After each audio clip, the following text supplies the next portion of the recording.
welcome to Sleepy Story Facts. And tonight, this gentle bedtime story invites you to drift slowly outward, far beyond the familiar hush of Earth, into a deep blue world where the light is faint, the silence is wide, and the pace of everything seems designed for rest. Let your body settle exactly where it is now. Let your jaw soften. Let your shoulders become heavy. And let the surface beneath you do all the holding. Because there is nowhere to go, nothing to solve, and nothing required of you except this one quiet task of listening, breathing, and gradually allowing yourself to fall asleep. If you are here for a sleep story, a nighttime story, or a relaxing story carried by calming narration, then you are already in the right place. And as this gentle bedtime journey begins, you can simply let each sentence arrive like a soft wave in a dark room, then recede again before you need to hold it. Breathe in slowly, as though the air itself has become velvety and cool, and breathe out even more slowly, as though the day is loosening its grip one small thread at a time. Because this is a place for deep sleep, for slow thoughts, for softened edges, and for the kind of quiet curiosity that never asks you to stay fully awake. Tonight, we travel in imagination to Neptune, the 8th planet from the Sun, far beyond the warmer inner worlds. Resting in the cold outer reaches of the solar system like a blue lantern, hung in immense darkness. It is an ice giant, and its rich blue color is linked to methane in its atmosphere, which helps give the planet its dreamy, sapphire appearance. So as you continue listening, picture Neptune not as a harsh or distant place, but as a floating sphere of twilight blue, suspended in the velvet black, turning so patiently that even time itself seems to grow drowsy in its presence. In this sleep story, we do not rush toward it, we drift. And that makes all the difference, because drifting is gentler than arriving, softer than knowing, calmer than striving, and far more suited to a mind preparing for rest. Imagine yourself wrapped in a quiet cocoon of warmth, moving soundlessly through space, with no engine noise, no alarms, no urgency, only the sensation of smooth motion and the faint glitter of stars spread thinly across a darkness so peaceful it feels almost like a blanket. Far away behind you, the sun has become only a bright star among stars, and ahead of you Neptune grows gradually, almost shyly, a patient globe of deep marine color, softly marbled with pale clouds. Neptune is famous for powerful winds and changing storms, including giant dark storm systems seen in its atmosphere. Yet from this calm and careful distance, even that weather can be imagined as slow, graceful movement, like ink folding through water in a glass bowl. There's something deeply soothing about a world that carries weather in silence, a world where clouds move without thunder reaching your ears, where whole systems of motion unfold without interruption, and where the atmosphere itself becomes a kind of silent lullaby written in blue. Around Neptune, there are faint rings, delicate and difficult to see, like whispers drawn in dust and light, subtle circles that do not demand attention so much as reward patience. And patience tonight is our companion, because this bedtime story is not here to excite you, but to cradle you, not to sharpen your thoughts, but to round them gently, until they become soft enough to rest. As we move closer in imagination, you may notice that Neptune does not feel empty at all, even in the vastness surrounding it, because quiet things are rarely empty. They are simply spacious, and spaciousness can be a comfort when the mind has been crowded for too long. You do not need to memorize every fact, and you do not need to follow every image all the way to its end, because this relaxing story is allowed to blur at the edges, allowed to become dreamy, allowed to be less like study and more like floating. Somewhere ahead, beyond the blue curve of the planet, lies Triton, Neptune's largest moon, cold and pale and mysterious. A companion world we will visit later when the night grows even softer. But for now, we remain here in the approach, where Neptune turns slowly in the dim light, wearing its blue layers with quiet dignity, and offering the mind a scene so spacious and unhurried that your own thoughts may begin to imitate it. If one thought passes by, let it pass like a small cloud.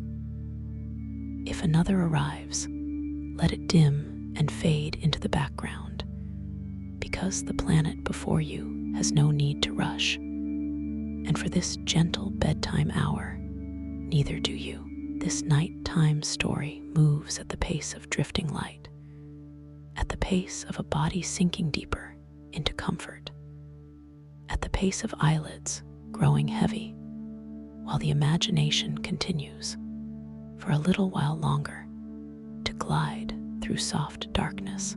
Neptune remains ahead, serene and blue, a distant realm of deep weather and graceful motion. And as you watch it turning in the cold outer silence, perhaps your breathing has already slowed to meet it. Perhaps the muscles around your eyes have already softened. Perhaps the ordinary room around you has already begun to feel farther away, replaced by this calm expanse where science becomes wonder, wonder becomes stillness, and stillness becomes sleep. So stay here a little longer, drifting toward the blue giant, listening to this calming narration, as though it were a low light left on for you in the universe. And let the thought of Neptune, patient and far away, hold your attention only as lightly as necessary, until attention itself grows sleepy, until the story begins to feel like a dream, and until deep sleep, unhurried and quiet, starts to gather around you like the softest midnight sky. Now that the long approach has begun, and the bright busyness of nearer worlds has fallen behind, you may imagine yourself gliding closer to Neptune with the kind of quiet patience that belongs only to a true bedtime story, the kind that does not hurry toward revelation, but simply drifts, allowing each new detail to arrive softly, like a thought forming in the last gentle minutes before deep sleep. The planet before you is no longer only a distant blue lantern, because its face is beginning to show itself in tender layers, and those layers seem to move with a calm so immense that even motion looks restful when viewed from far enough away. Neptune circles the sun at such a great distance that one full year there lasts about 165 Earth years, making its seasons so long and drawn out that they feel less like changes and more like eras of color and light. There's something soothing in that scale, in the idea that a season can linger beyond generations, that sunlight can arrive so faintly and so far from home and still paint a world with beauty. You continue onward in perfect stillness, and Neptune turns slowly beneath a high veil of pale clouds, its atmosphere shaded in deep marine blues and softened indigo tones, as if the whole planet has been brushed with evening. Its day is much shorter than its year, lasting roughly 16 hours, so the globe rotates more quickly than its leisurely orbit might suggest, letting bands of cloud and weather pass across its face with a steady, dreamlike rhythm. From here, nothing appears violent, even though Neptune is known for extraordinary winds, some of the fastest measured in the solar system, moving through its atmosphere at remarkable speed. In this relaxing story, those winds are not heard as roars or tempests, but imagined as silent ribbons moving through cold blue air, currents within currents, great invisible streams folding around one another in an endless choreography, too distant to disturb your rest. Perhaps that is one of Neptune's most calming lessons, that even powerful things can remain quiet at a distance, and that not all energy needs to feel sharp or alarming. Some of it can simply become texture, pattern, and flow. As the planet grows larger in your view, you begin to notice subtle variations in its color, lighter bands, deeper blue regions, and soft white clouds that seem to drift like brushstrokes across polished stone. Neptune's blue appearance is associated with methane in the atmosphere, which absorbs red light and helps leave behind that rich blue tone. A scientific detail that somehow feels as gentle as moonlight reflected in dark water. It is easy, in a nighttime story like this, to let that color become a resting place for the mind, to imagine each breath carrying you nearer to it, not to land, not to analyze, but simply to float beside it, until your thoughts themselves take on that same cool, untroubled hue. Long ago, Voyager 2 became the first and only spacecraft to fly past Neptune, giving humanity its closest direct look at this faraway giant. And there is something lovely in imagining that brief visitation still echoing outward through time, like a single soft knock on the door of a very distant blue house. During that flyby, giant dark storm systems were observed, vast atmospheric features moving across the planet's face, including the famous Great Dark Spot, which appeared as a huge stormy oval within the deep blue atmosphere. Yet even these great weather systems can be held gently in the imagination tonight, not as trouble, but as the slow handwriting of a living sky, proof that even in the cold outer darkness, a planet can remain active, expressive, and quietly full of motion. Around Neptune, faint rings form delicate arcs and bands, difficult to see, almost shy in their appearance, as though the planet preferred adornment that whispers rather than shines. These rings do not blaze like jeweled circles. They hover like dust caught in a beam of dim light, so subtle that they seem made for the drowsy mind, for the listener who is no longer trying to look too closely at anything, but is content to let beauty remain soft-edged and half-seen. You drift a little farther, and behind the planet's curve, there is the promise of moons, companions moving patiently through the same dim kingdom. Neptune has many moons, and its largest, Triton, is especially remarkable.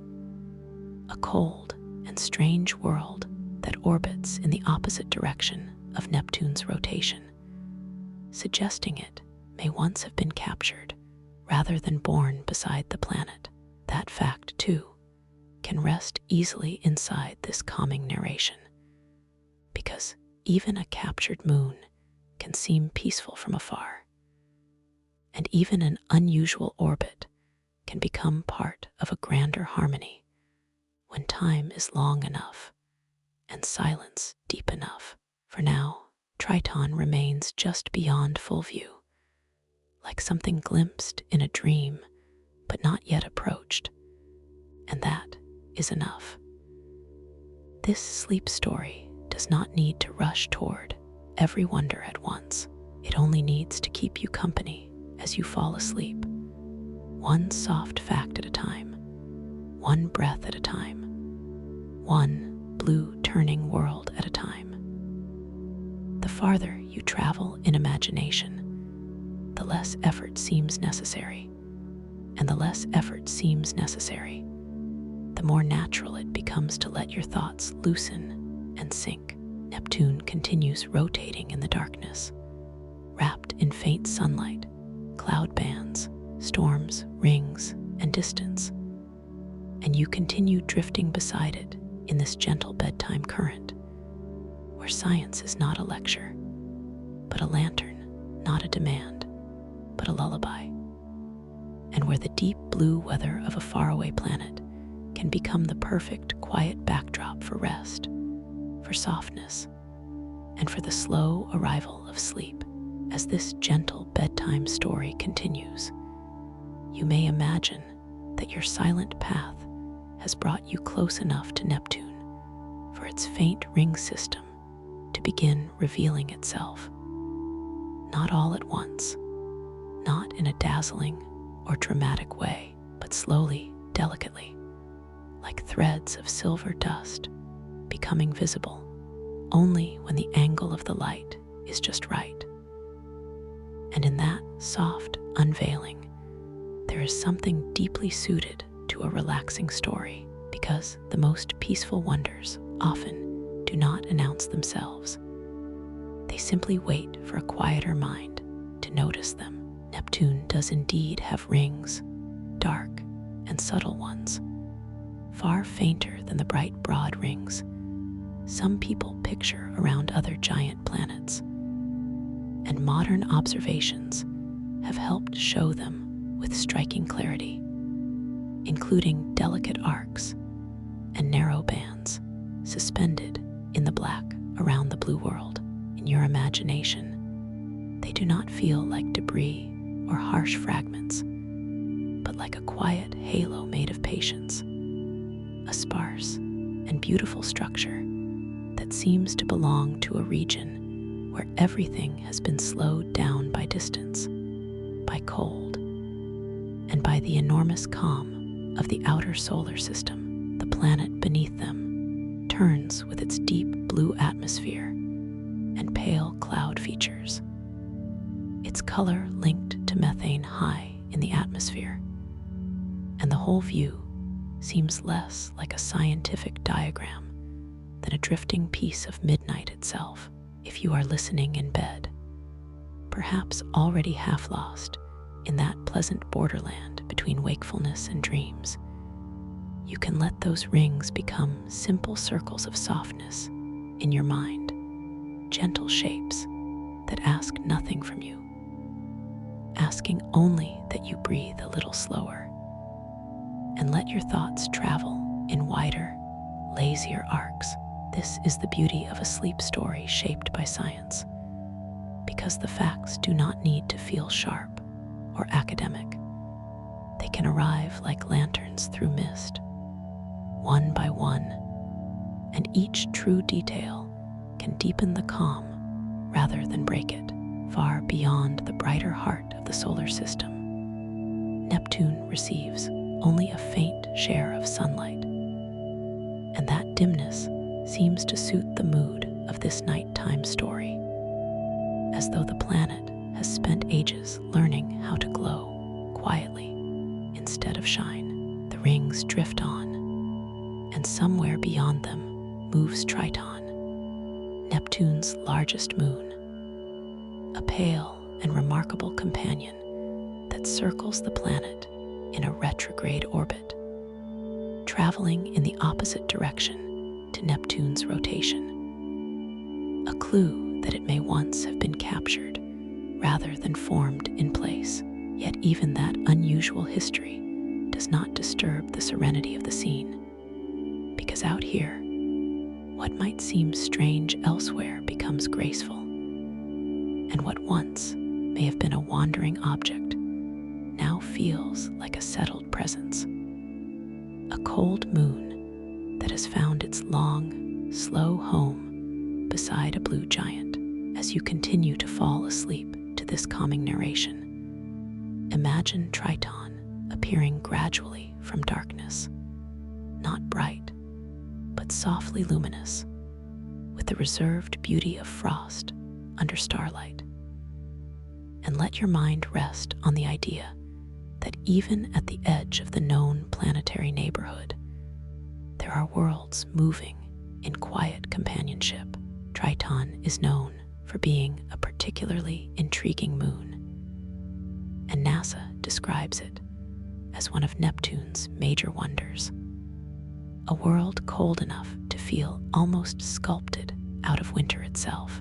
In this bedtime story, though, we approach it tenderly, without hurry, allowing the distance between you and the moon to shrink as slowly as a drowsy thought, while Neptune remains behind it like a vast blue curtain of weather and cloud. Long ago, Voyager 2 made humanity's only close flyby of Neptune and gave us our first detailed look at the planet and its system, including its storms, moons, and rings. And there is something soothing in remembering that even a brief visit can leave behind enough wonder to last for generations. You may picture that spacecraft now as a tiny historical whisper, a small messenger that crossed an ocean of darkness, glanced upon this deep blue realm, and then continued onward, leaving the rest for future dreamers, future scientists, and perhaps for moments just like this one, where knowledge arrives not as noise, but as comfort. Neptune's atmosphere is famous for dynamic weather and giant dark storms. And yet, from where you drift now, all that activity seems translated into silence, into broad blue patterns that move without sound, like weather remembered in a dream. That silence can hold you for a while, and as it does, the rings become finer, the stars more distant, and your own thoughts less eager to form complete shapes, because this is a gentle bedtime passage, a place where curiosity and drowsiness are allowed to mingle until they are almost the same thing. You do not need to decide whether you are nearer to Neptune or nearer to sleep, because both journeys move by surrender rather than effort, by allowing rather than pushing, by resting rather than reaching. So let Triton remain ahead of you, pale and watchful. Let the rings hover around Neptune like the faintest jewelry ever worn by a planet.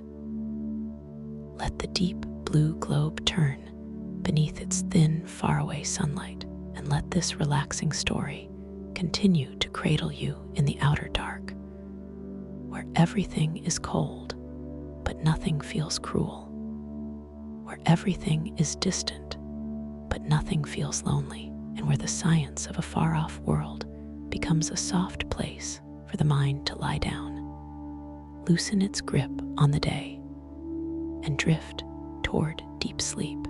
Now, in this soft and unhurried sleep story, you may imagine that your path has carried you gently beyond the faint rings and into the calm presence of Triton, Neptune's largest moon, which circles its planet in a retrograde orbit, moving opposite Neptune's rotation, a detail that has long suggested to scientists that Triton may have been captured rather than formed beside Neptune in the beginning. In another kind of tale, capture might sound abrupt or dramatic, but here, in this bedtime story of distant blue weather and silent celestial companions, it feels more like a gradual belonging, as though Triton wandered through the cold outer dark for ages, and then, at last, found a place where it could settle into a slow and permanent dance.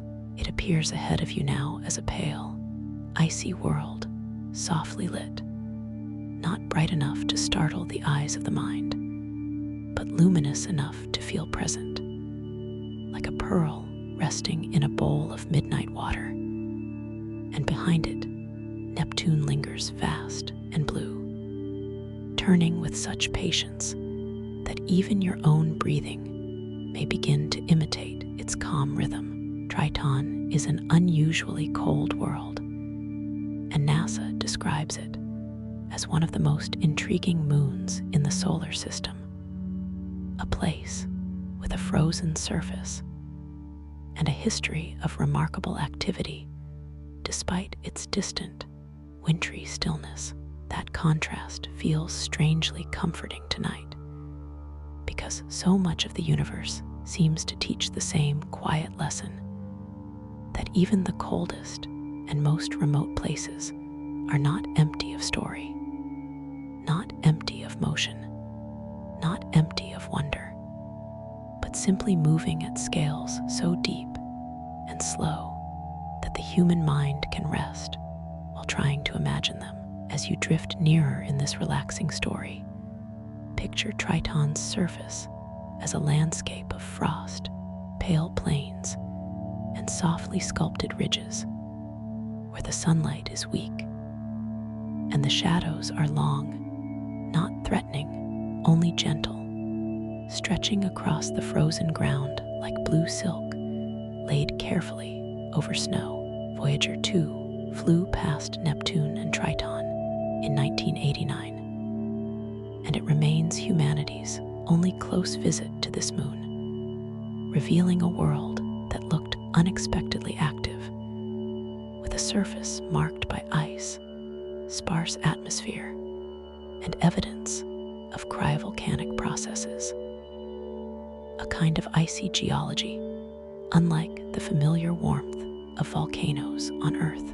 Even this, in a nighttime story meant to help you fall asleep, can be imagined with softness, not as eruption or violence, but as the planetless hush of cold materials slowly shifting and rising, as though the moon itself were breathing in slow motion through layers of frost. Triton also has a thin atmosphere, primarily nitrogen, and observations from the Voyager era helped reveal that this distant moon is not merely frozen into perfect stillness, but participates in subtle seasonal changes and delicate exchanges between surface and sky. There is something deeply serene in imagining an atmosphere so thin it barely seems to exist, and yet still enough to hold the idea of weather, of haze, of faint movement just above an icy plain where no wind reaches your ear. If Neptune is the blue lantern of this story, then Triton is its quiet companion of silver ash and pearl, a moon that does not compete with the planet's beauty, but balances it, cooling the scene further, lowering the volume even more, until the whole system feels arranged for sleep.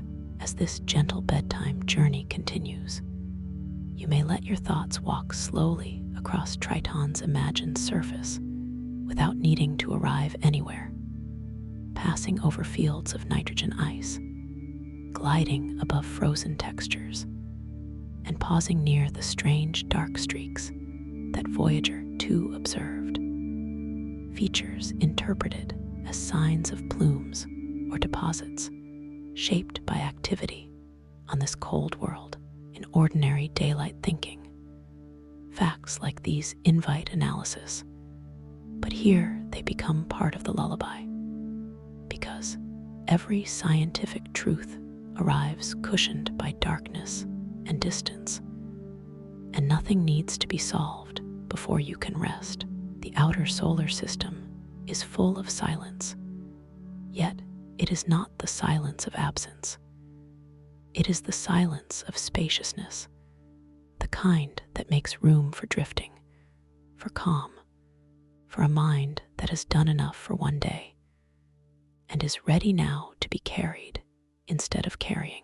Neptune remains behind Triton as a deep blue giant, and its atmosphere, colored in part by methane, holds those layered tones of sapphire and indigo that seem almost made for calming narration. Perhaps you can picture yourself between them now, suspended in a quiet corridor of darkness, with Triton ahead like a frostlit lantern, and Neptune behind like a slow-turning ocean, suspended in the sky. And perhaps the image is already becoming softer around the edges, less precise, more dreamlike, which is perfectly welcome in a sleep story like this. You do not need sharpness anymore. You do not need every contour of every moon and ring and cloud.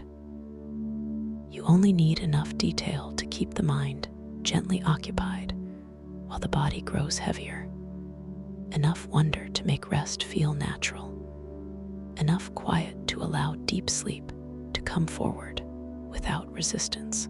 Triton, with its retrograde path, its frozen skin, its tenuous atmosphere, and its distant strangeness, becomes in this moment not a puzzle, but a companion to your drowsiness, a pale world moving faithfully through the dark, while you listen, breathe, and loosen your hold on the waking world.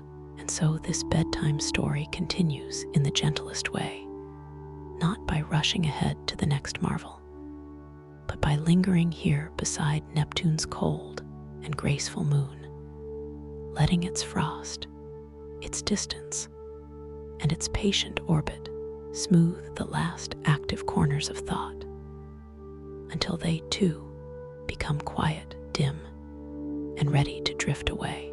As this gentle bedtime story continues, you may imagine that your quiet drifting path has curved once more away from Triton's frosted stillness and back toward the blue giant itself, so that Neptune now fills more of the dark around you, not all at once, but gradually, like a calm idea returning to the mind, just as the mind itself is preparing to loosen and sink into deep sleep. And there is something especially soothing in coming back to this faraway world after wandering among its pale companion and delicate rings, because Neptune has begun to feel familiar now, like a distant place you somehow already know by mood rather than by map.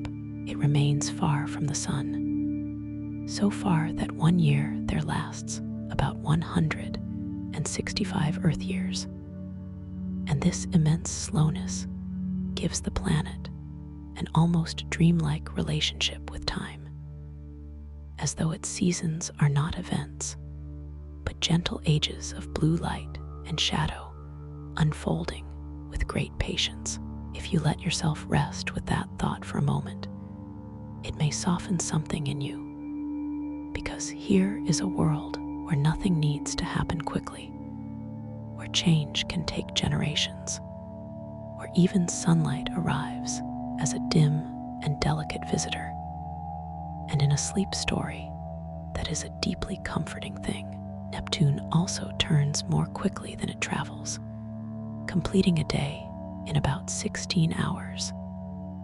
And so, beneath the quiet of its enormous year, there is still a steady turning, a measured rotation that carries cloud bands and weather patterns around the globe with a rhythm that feels almost like breathing. You can imagine this turning now, smooth and soundless, the atmosphere wrapped around the planet like layers of silk in shades of sapphire, indigo, and softened gray blue. The rich color linked in part to methane in the atmosphere, which helps absorb red wavelengths and leave that cool blue impression behind.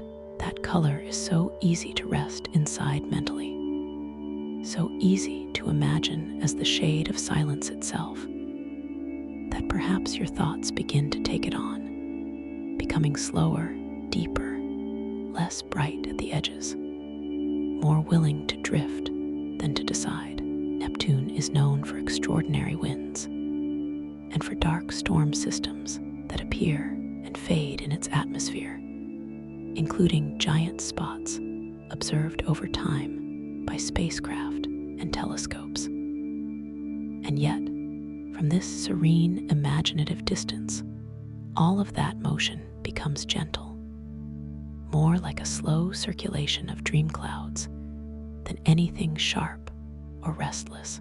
In this relaxing story, the winds do not roar, because there is no sound here to disturb you. They simply move quietly and continuously across the broad face of a sleeping blue world.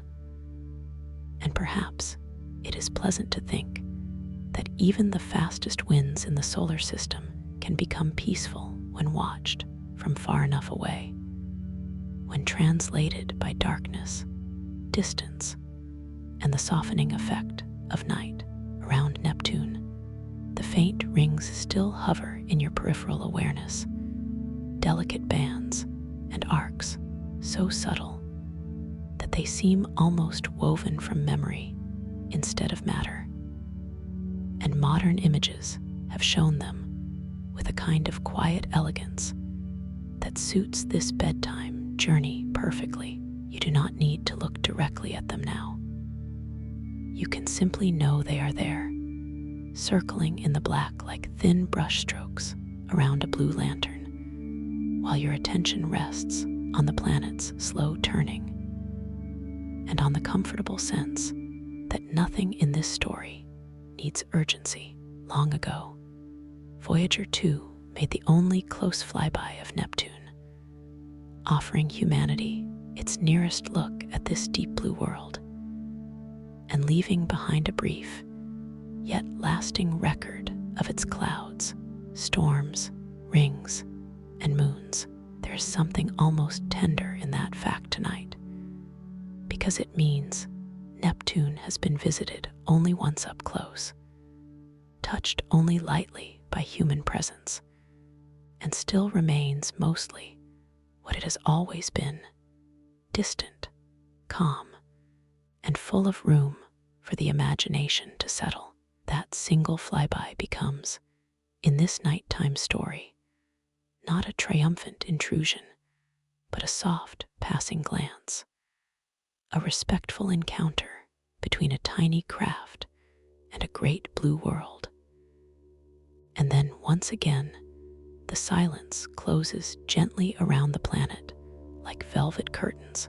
As you continue listening, you may picture yourself floating above the upper atmosphere, where pale clouds drift over darker layers, where storms turn in broad circles, where the faint sunlight lays a cool sheen along the curvature of the globe, and where nothing needs to be explained beyond what the tired mind can comfortably hold.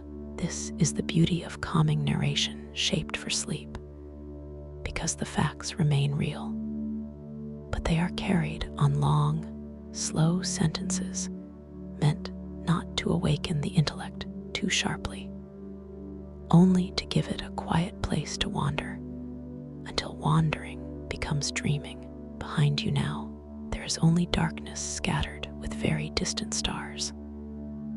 Below you, there is Neptune, immense and blue, and somewhere farther out still, Triton continues its unusual retrograde path around the planet, faithful in its own strange and elegant way. You need not follow it there tonight. It is enough to remain here above the blue weather, where time feels stretched and softened, where motion never becomes noise, where science turns gently into atmosphere, and where atmosphere turns, almost without your noticing, into rest. If a thought from the day returns, let it pass across the mind like a cloud over Neptune, visible for a moment, then quietly carried onward by currents too broad and patient to resist. If another thought rises, let it do the same. The planet beneath you has room for weather without struggle, and perhaps you do as well. So remain here in this soft orbit of imagination a little longer, watching the long blue night of Neptune turn beneath you, letting the deep color, the faint rings, the silent storms, and the vast outer darkness become one smooth field of calm, until the story no longer feels separate from sleep, and sleep no longer feels far away, but close, gentle, and ready to receive you, science. And now, as this gentle bedtime story continues to unfold in the quiet outer dark, you may imagine yourself sinking a little lower in your silent drift above Neptune, not descending with any rush or effort, but gliding so softly that it feels less like movement and more like being welcomed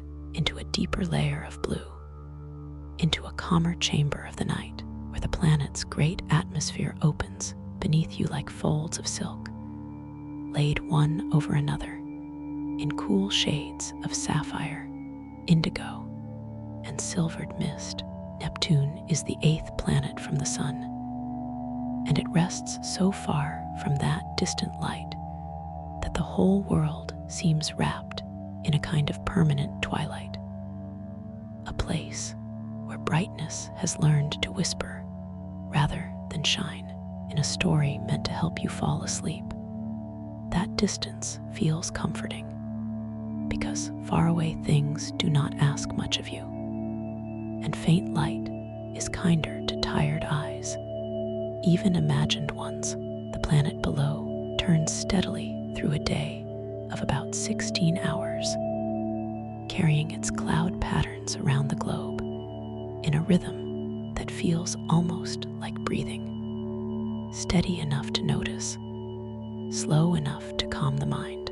You do not need to count that turning or follow each pale band as it passes, because this relaxing story is not a lesson to memorize, only a soft place for your thoughts to rest while the rest of you grows heavy. Neptune's deep blue color is linked to methane in its atmosphere, which absorbs red light and helps leave behind the rich marine tones that make the planet seem like a floating lantern of evening. Perhaps that is why it is so easy to remain here in imagination, because blue is a patient color, a color that does not knock or tug, but simply waits beside you until the mind begins to quiet on its own. Above and below, around and beyond, there is only the hush of space and the broad curve of a world whose weather is famous for its motion. Though here, that motion feels silent and beautifully far away. Neptune is known for powerful winds and large storm systems observed by spacecraft and telescopes, including giant dark spots moving through the atmosphere over time. Yet in this bedtime telling, the storms are not a source of tension. They are soft spirals on a sleeping blue canvas, patterns in a living sky, slow calligraphy written by cold air and long stretches of time. The mind can look upon them the way it looks at waves from a safe shore, aware of their power, yet held only by their rhythm. Long ago, Voyager 2 became the first and only spacecraft to fly closely past Neptune, offering humanity a brief but extraordinary glimpse of this distant giant and the quiet architecture of its system. There's something deeply soothing in the idea of a single visit, a lone and graceful encounter, as though Neptune has remained mostly untouched, still keeping much of its silence for itself, still allowing wonder to linger in the spaces where knowledge grows slowly.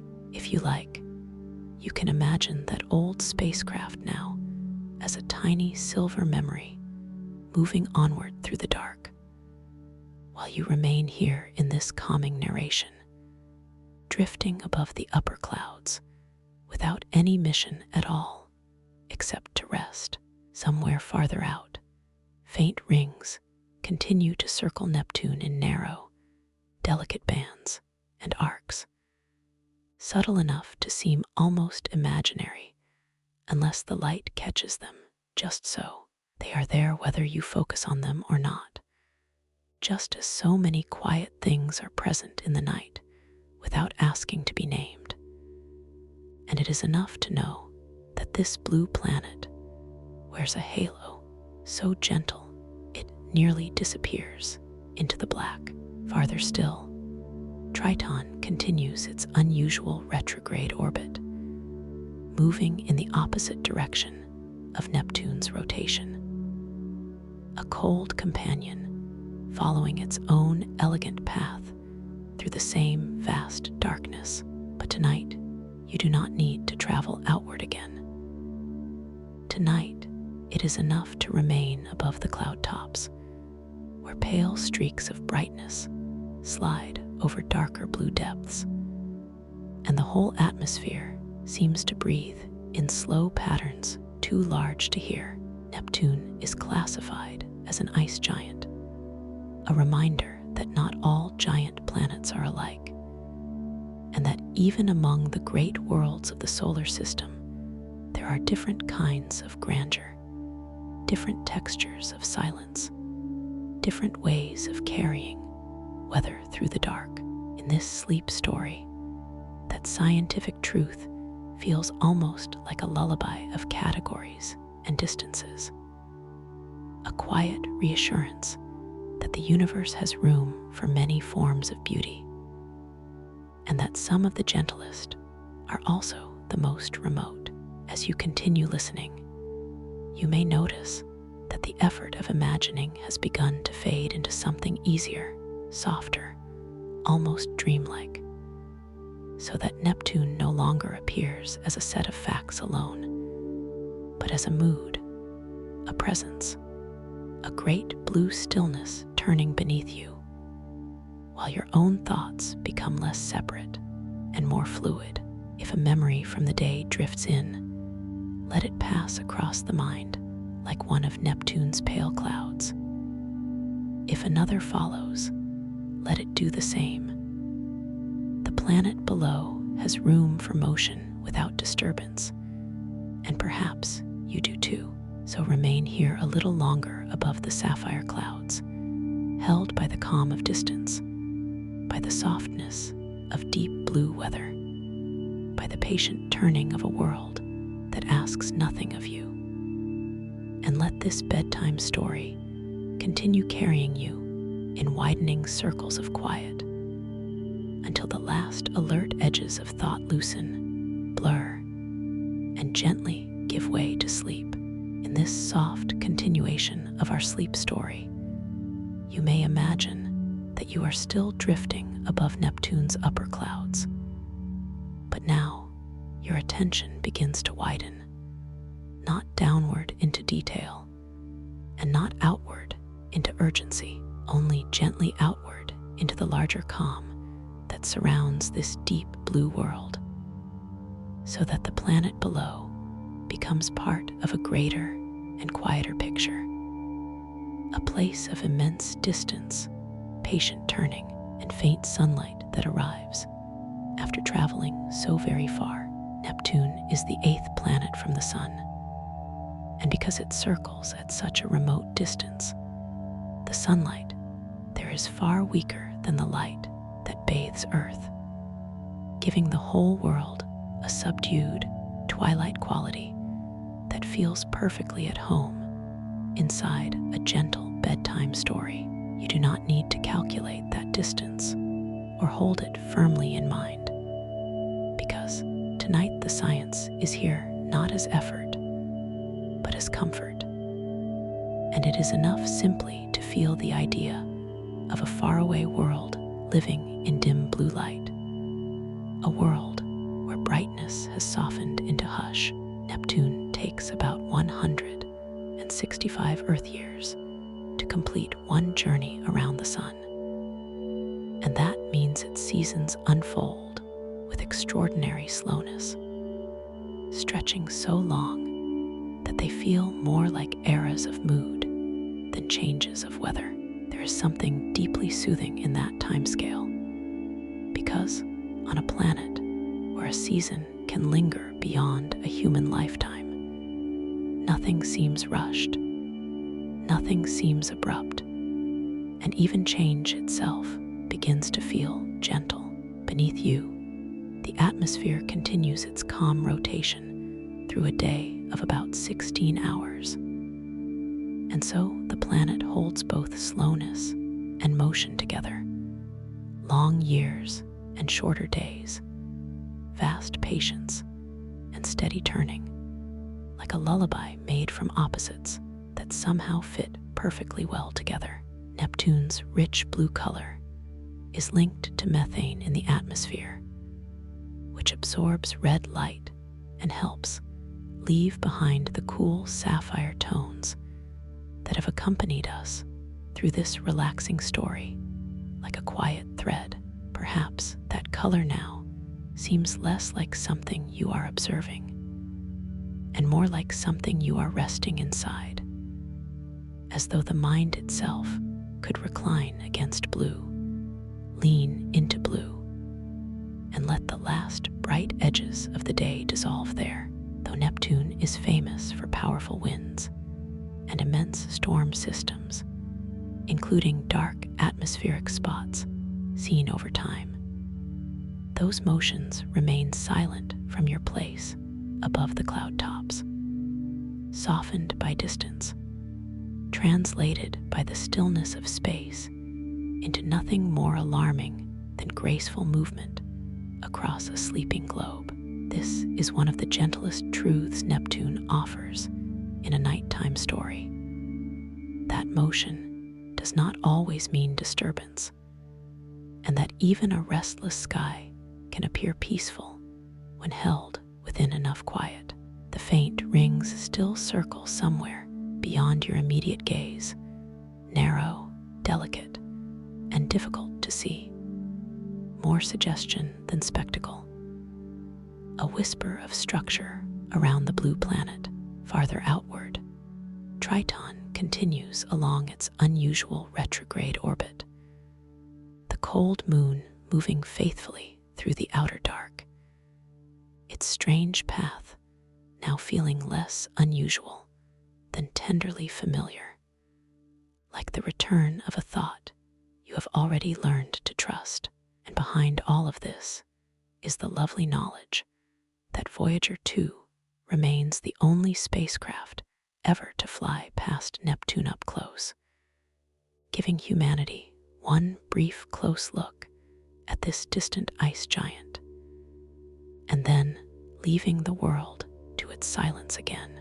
There is a special calm in that fact, because Neptune still feels mostly untouched, still wide open to reverie, still holding room for mystery in a way that some nearer places no longer do. It is an ice giant, distinct in character from the other large planets, and even that scientific classification feels soothing tonight, like a careful label placed on a beautiful object, and then quietly set aside so that beauty can keep doing its work.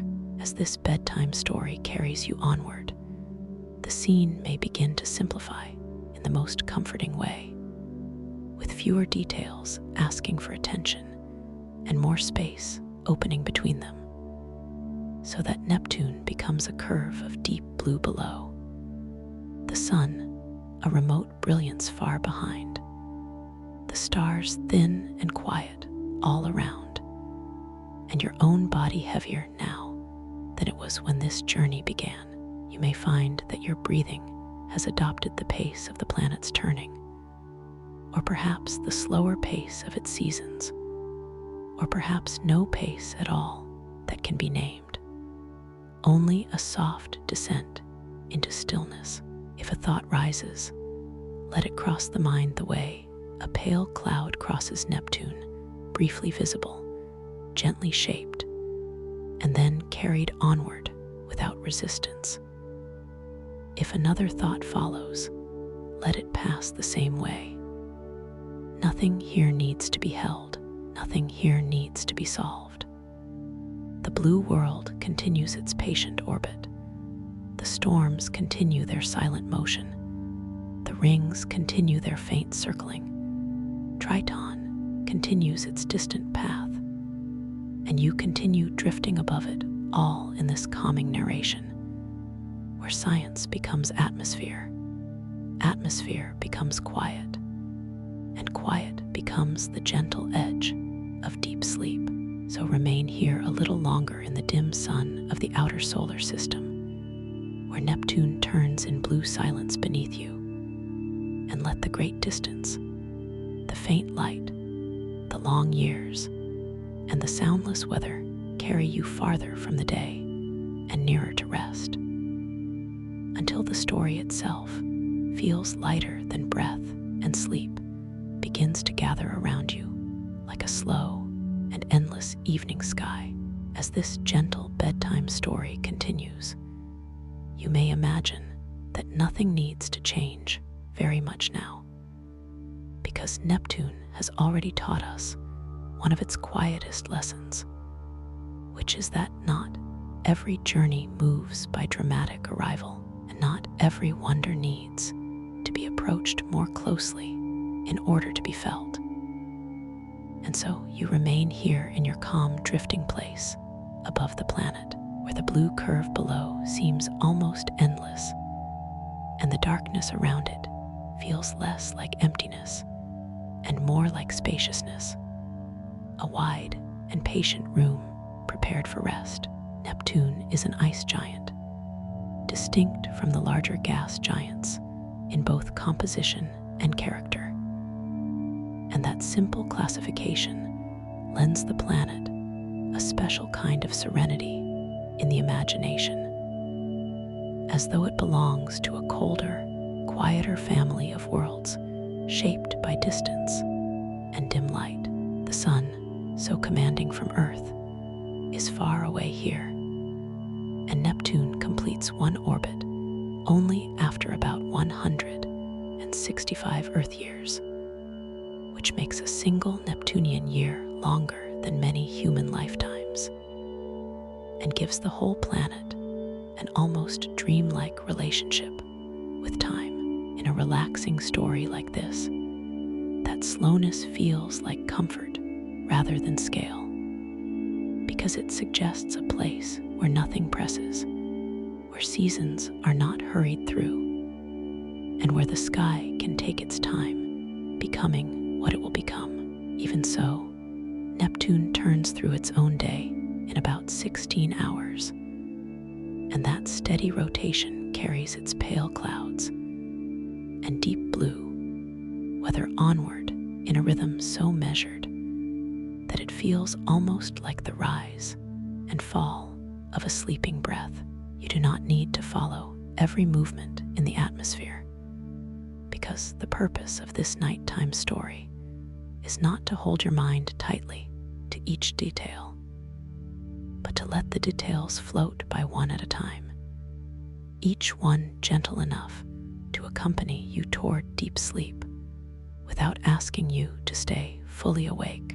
Neptune's color that rich tone of sapphire and marine blue that has followed us through the night, is linked in part to methane in the atmosphere, which absorbs red light and helps the planet appear so cool and blue from afar. Perhaps that fact now feels less like information and more like atmosphere itself, because the mind has had time to settle into the color, to treat it as a resting shade, a quiet place to recline, while the words continue their slow and calming narration. Somewhere in the deeper layers of your imagination, you may still remember that Neptune is famous for immense winds and changing dark storms, features observed by telescopes and by the brief, historic visit of Voyager 2, the only spacecraft ever to fly closely past the planet. Yet the farther into this bedtime story you travel, the more those storms lose any sharpness they might have had and become simply broad patterns of motion on a silent blue world, the kind of motion that soothes because it is seen from far enough away, the kind that asks for no response, the kind that can be watched the way one watches snowfall through a window, grateful for the distance and the softness. Voyager 2's passing glimpse gave humanity a closer look at Neptune's clouds, storms, rings, and moons. And there is something especially peaceful in imagining that lone encounter as a small silver memory still moving onward through the outer dark, while Neptune itself remains behind, unbothered and beautiful, turning in the dim light as it did before and after the visit. Around the planet, faint rings continue to circle in narrow arcs and delicate bands, subtle enough that they seem less like ornaments and more like traces, a soft geometry suspended in blackness, almost too quiet to be seen. Beyond them, Triton follows its retrograde orbit, moving opposite Neptune's rotation. Still one of the most unusual and elegant companions in the outer solar system, its strange path now feeling like part of the lullaby rather than an exception to it. If you wish, you can imagine Triton there at the edge of awareness, pale and icy, while Neptune remains the main presence beneath you, a great blue hemisphere of cloud and shadow, of methane color and silent weather, of long seasons and swift turning, of science made gentle enough to drift through half sleep. This is what makes a sleep story different from ordinary explanation, because it does not ask you to sort and store and compare. It only asks you to listen, to breathe, and to let the facts settle lightly, like faint rings around a planet, like thin clouds over blue depths, like distant starlight arriving after a very long journey. If a thought from earlier today returns, let it pass over the mind, the way one of Neptune's pale clouds passes over darker layers below, soft-edged and temporary. If another thought follows, let that one pass too. The planet beneath you has weather without hurry, distance without loneliness, motion without noise, and perhaps your own mind can borrow that same pattern now.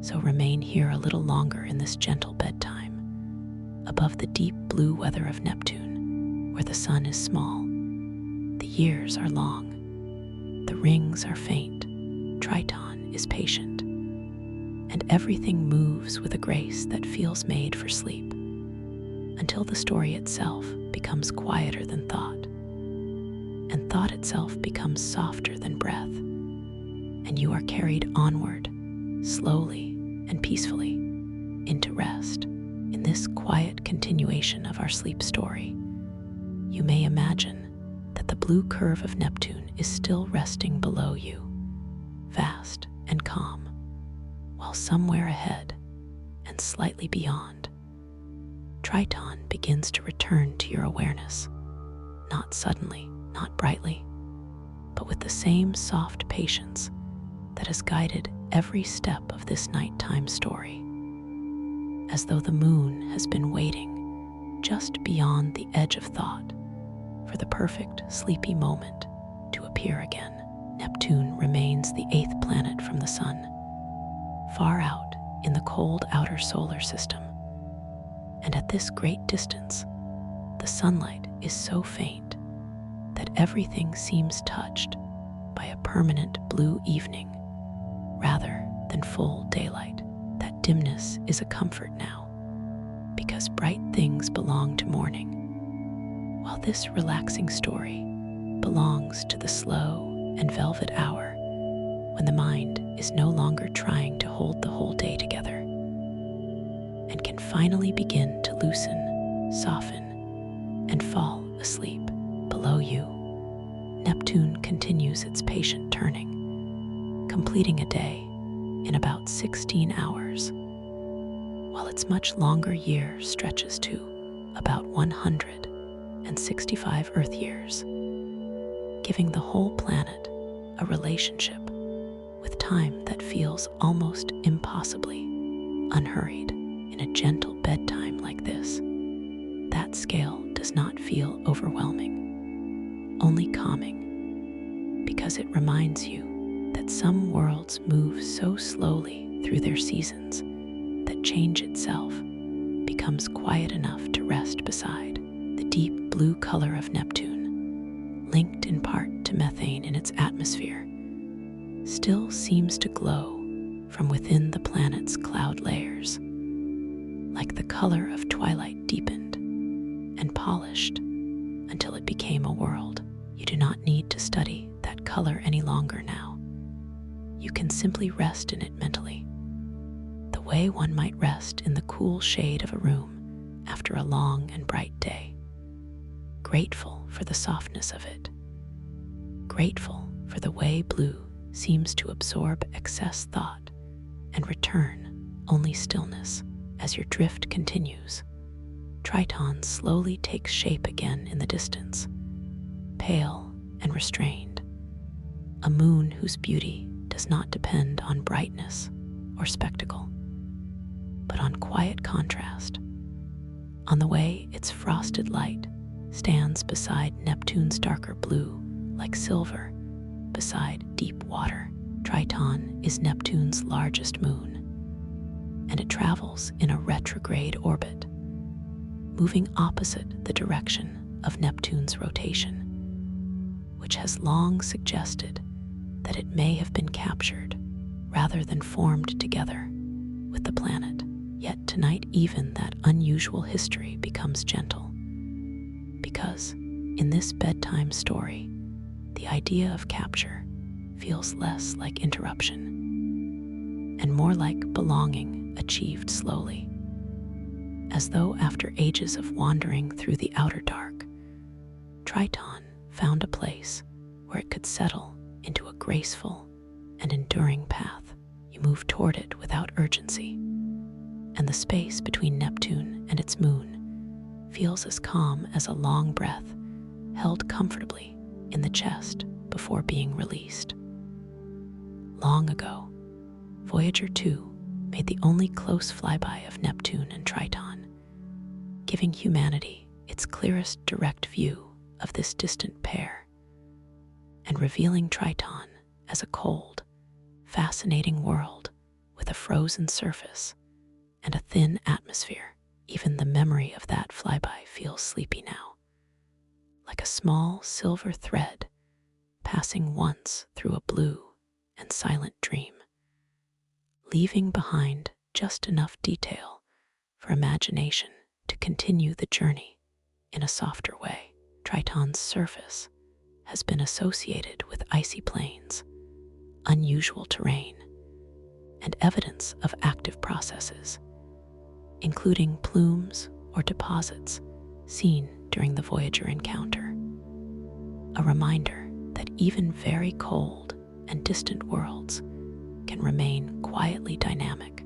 But here, where the purpose is deep sleep rather than analysis, that activity can be imagined as something slow and almost tender, as if the moon itself were exhaling through frost, shifting gently beneath a skin of winter, while the black sky above remains perfectly still. Behind Triton, Neptune lingers as a great blue presence, wearing its faint rings so delicately that they seem less like structures and more like brushstrokes of shadow and dust laid across the dark. Modern observations have shown Neptune's rings with striking clarity, but they remain subtle, narrow, and understated, perfectly suited to the drowsy imagination. Everything here feels balanced toward quiet. The blue world, the pale moon, the dim sun far away, the rings almost disappearing into night, and your own breathing perhaps slower now than it was a few minutes ago, as though your body has started to follow the tempo of this remote system without needing permission or effort. This is the peculiar gentleness of a science bedtime story, because the facts are real, and yet they do not arrive with the sharp edges of daytime attention. They arrive padded by darkness, stretched by distance, and softened by repetition, until they become something like a lullaby. If a thought from the day rises up for a moment, let it drift past like Triton, crossing the edge of your view, present, then receding. If another follows, let that pass too. Neptune has room for storms without noise, rings without brilliance, moons without haste, and perhaps your mind has room tonight for thoughts that do not need to be solved before they can move on. So remain here a little longer between the blue giant and its pale companion, carried by this calming narration through one more slow and peaceful arc of the outer solar system. While Neptune turns, Triton glides, the rings hover, and the whole scene becomes softer and softer, until the story no longer feels like words at all, but only like motion without effort, blue without brightness, distance without loneliness, and rest approaching as gently as a moon returning through the dark. As this gentle bedtime story continues, you may imagine that your slow path has now carried you fully into the calm neighborhood of Triton, where Neptune remains behind you like a great blue lantern dimmed by distance, and the moon itself rises into fuller view with a softness that feels almost designed for sleep. Because Triton is not a world of glare or hurry, but a pale and frosted companion whose beauty arrives gradually, the way drowsiness arrives, a little more with each unresisted breath. Triton is Neptune's largest moon, and it moves in a retrograde orbit, traveling opposite the direction of Neptune's rotation, a detail that has long suggested to scientists that it may have been captured rather than formed alongside the planet. In the mood of this relaxing story, that unusual path feels less like an oddity and more like a kind of cosmic grace, as though this cold moon wandered for a very long time through the outer dark before finding a place where it could circle slowly and faithfully, held at last in a rhythm gentle enough to last for ages. Long ago, Voyager 2 made humanity's only close flyby of Triton during its pass through the Neptune system, revealing a moon with a frozen surface, a thin atmosphere, and unexpectedly active features that gave this distant world a quiet kind of liveliness. Tonight, though, nothing about that activity needs to feel sharp or wakeful, because in this bedtime telling, even discovery itself has been softened by time, and every scientific detail arrives like a lantern seen through fog, true and steady, yet never too bright for tired eyes. Triton's atmosphere is very thin and is composed mainly of nitrogen, and observations from Voyager 2 showed that this remote moon also displayed dark streaks and plume-like activity, interpreted as signs of material rising from the surface and then settling back down across the ice.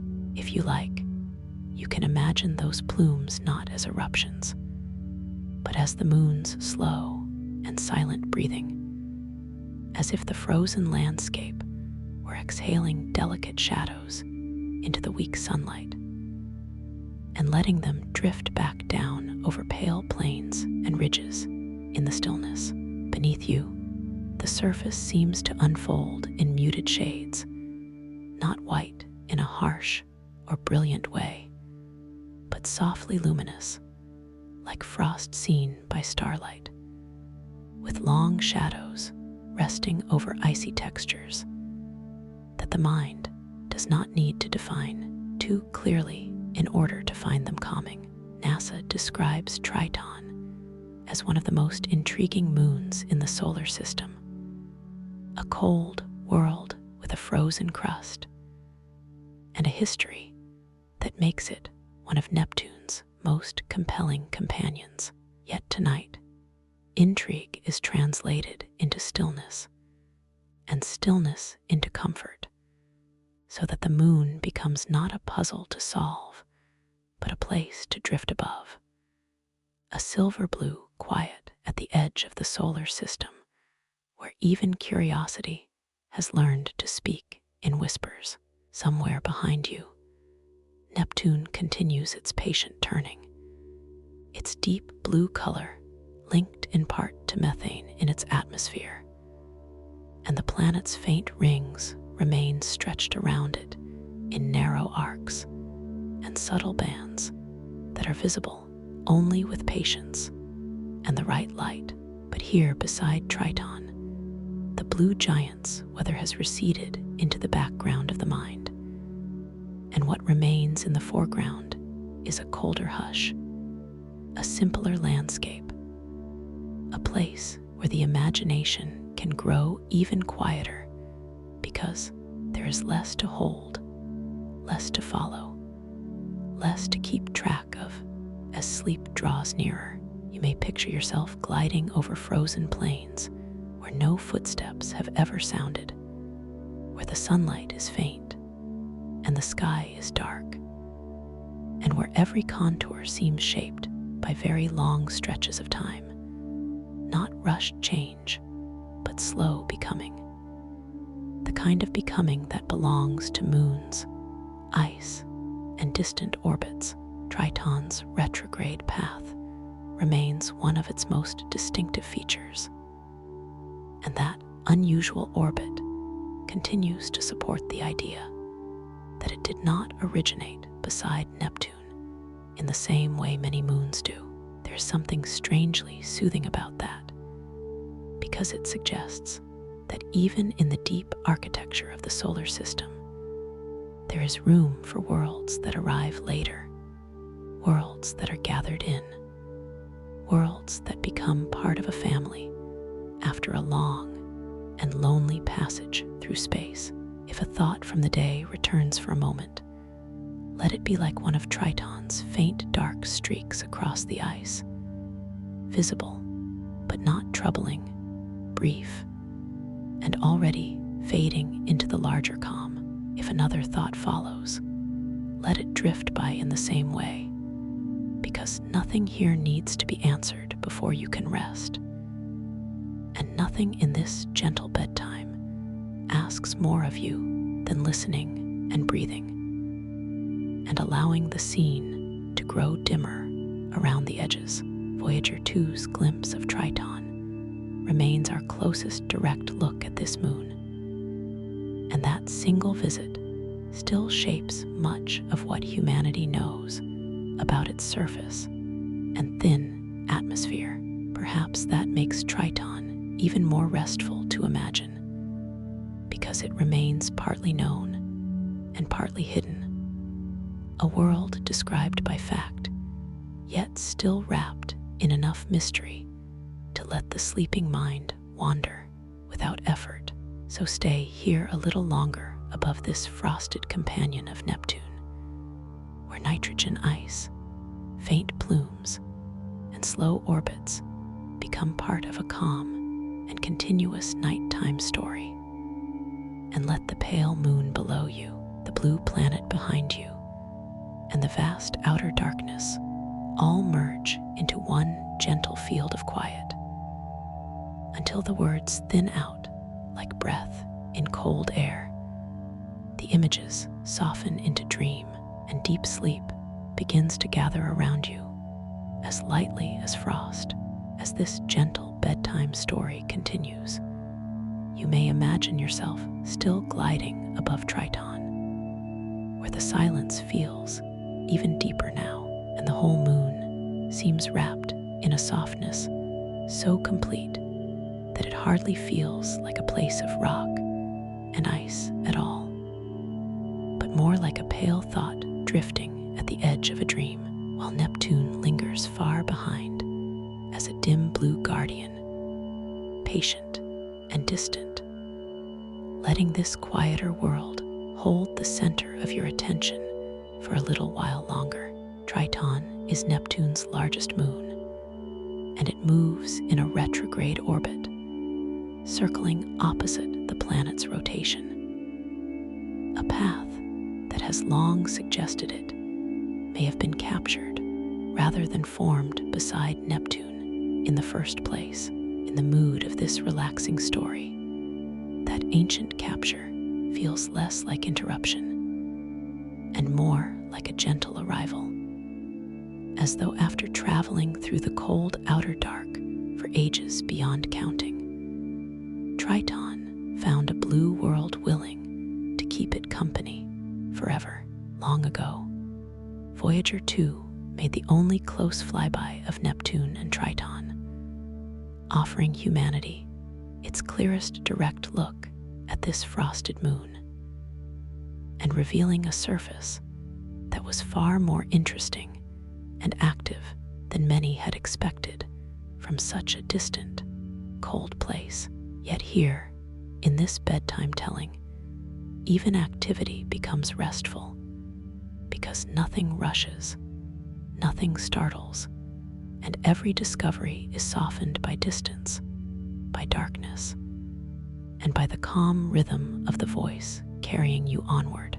Triton has a thin atmosphere composed mainly of nitrogen, and observations from Voyager 2 showed that this pale moon is not simply frozen into lifeless stillness, but participates in delicate exchanges between surface and sky. That idea can rest gently in the mind tonight, because a thin atmosphere feels almost like a whisper of weather, a nearly invisible veil laid over ice, a sky so subtle that it seems made for dreams rather than daylight.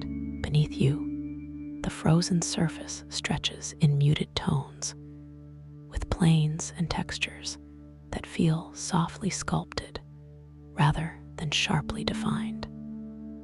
And you do not need to picture them too precisely for them to soothe you. Voyager 2 also observed dark streaks and plume-like activity on Triton, features interpreted as signs that material may rise from the surface and settle back down again across the ice. In a waking explanation, one might focus on the mechanics, the chemistry, or the cold physics of such a world. But in this gentle bedtime story, it is enough to imagine Triton breathing slowly through frost, releasing faint shadows into the dim light, and then gathering them back again, like a sleeping creature turning beneath a winter blanket. The farther you drift across this pale moon, the more the scene seems to simplify itself into calm essentials: dark sky above, frozen brightness below, Neptune's blue presence far behind, and between them, your own quiet passage, steady and unhurried, with nothing to do but listen, and let the words become softer as your thoughts do the same. Somewhere back in the darkness, Neptune continues its slow turning, its blue color linked in part to methane in its atmosphere, and its faint rings still circle in narrow, delicate arcs, subtle enough to seem almost like traces of thought around a distant lamp. But here beside Triton, those blue planetary details feel farther away now, not gone, only softened into background comfort, while the moon's frostlit stillness takes over as the gentlest stage for sleep. NASA describes Triton as one of the most intriguing moons in the solar system, and there is something lovely in the idea that even so far from the warmth of the sun, a world can remain so full of quiet interest. Perhaps that is one of the most soothing truths of the outer solar system, that remoteness does not mean emptiness, and cold does not mean absence, and silence does not mean there is nothing there, only that what is there moves in a slower and more patient language. If you like, you can imagine your path carrying you over long fields of nitrogen ice, over low ridges and frozen terrain touched by faint sunlight, over places no human foot has ever reached, and where even the idea of sound seems too heavy to land. Triton's unusual retrograde orbit remains one of its defining features, and that strange path still supports the idea that it may once have been a wandering body later, drawn into Neptune's embrace. There is comfort in that too, because it suggests that not everything belongs where it began, and not every quiet home is the first one, and perhaps even a captured moon can become a faithful companion if given enough time and enough stillness. As this nighttime story drifts onward, you may notice that your own mind is no longer trying to follow every sentence all the way to its end. And that is perfectly welcome here, because this is a story designed to help you fall asleep, not to keep you alert. A gentle bedtime carried by calming narration, where the facts of Neptune and Triton are meant to pass like pale clouds, leaving behind only wonder, softness, and the slow approach of deep sleep. If a leftover thought from the day appears for a moment, let it rest lightly on the mind, the way one of Triton's dark streaks rests on the ice, visible but faint, temporary, and already dissolving into the wider stillness. If another thought follows, let that one drift away too. Voyager 2 remains our only close visitor to Triton, and so much of this moon is still known through that single brief encounter, which somehow makes it feel even more peaceful to imagine. A world seen once closely, and then left again to its great and patient quiet. So remain here a little longer above this sleeping moon, where the sky is thin, the surface is pale, Neptune is distant, and everything has settled into such deep calm that even curiosity begins to yawn, until the story thins into silence, the silence folds into rest, and rest carries you gently down into sleep. Still gliding above Triton's quiet frost, you may imagine that your path now turns ever so slightly, just enough for you to look back across the dark and see Neptune again. Not close and all-encompassing as before, but farther away now, round and blue and impossibly calm, like a lantern left burning at the end of a very long hallway of night. And there is something especially soothing in seeing it from here, because distance has softened every detail into harmony, every storm into texture, every scientific fact into a kind of lullaby that asks only to be listened to, not held. Triton remains Neptune's largest moon, and it continues its unusual retrograde orbit, moving opposite to Neptune's rotation. A graceful path that has long suggested the moon may once have been captured from elsewhere in the outer solar system in this bedtime story, though that old capture no longer feels like an event at all, only like a quiet belonging, as if the blue giant and its pale companion have been keeping one another company for so long that even the strangeness of their partnership has worn smooth with time. Beneath you, Triton's surface still stretches in pale, frozen stillness, and its thin atmosphere, composed mainly of nitrogen, seems less like a full sky than a delicate veil, barely there, a breath of air laid across ice long ago.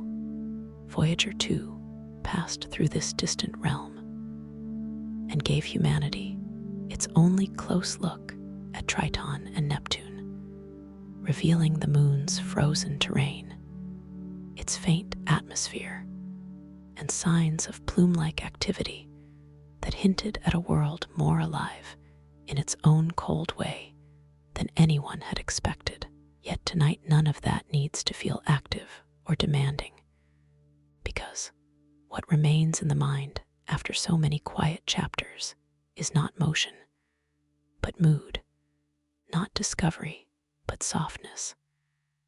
And so the idea of plumes on Triton becomes only a faint exhalation into the dim light, a slow release of shadow over frost, followed by stillness once again. Far beyond Triton, Neptune turns patiently in the weak sunlight, its deep blue color linked in part to methane in its atmosphere, which absorbs red light and helps give the planet its rich sapphire appearance.